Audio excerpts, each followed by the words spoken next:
என் முதற்கண் வணக்கத்தினை தெரிவித்துக் கொள்கிறேன். நான் ஊராட்சி ஒன்றிய தொடக்கப்பள்ளி கடுவஞ்சேரியில் 4ஆம் வகுப்பு படிக்கிறேன். நான் இப்போது உங்களுக்கு ஒரு கதை சொல்ல போகிறேன். உங்க எல்லாருக்குமே கதைனா ரொம்ப பிடிக்கும் தானே? எனக்கும் கதை கேட்கறது ரொம்ப பிடிக்கும். அதுலயும் ரகசிய கதைனா ரொம்ப ரொம்ப பிடிக்கும். நான் சொல்ல போற கதையோட பேரு ரோஜா பூவும் ஒரு ரகசியமும். ரோஜா பூ என்றாலே எனக்கு நினைவுக்கு வருவது நம்ம நேர்மாமா தாங்க.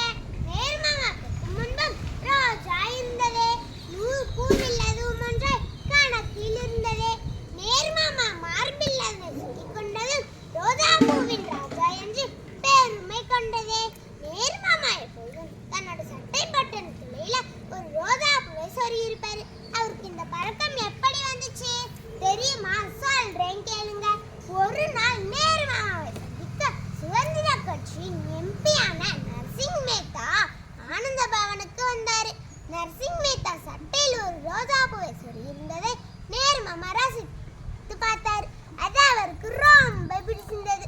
உடனடியா அருகில் உள்ள தோட்டத்துக்கு போய் ஒரு ரோஜா பூவை பறித்து தானும் தன் சட்டை பட்டனுக்குள் சொருகினார்.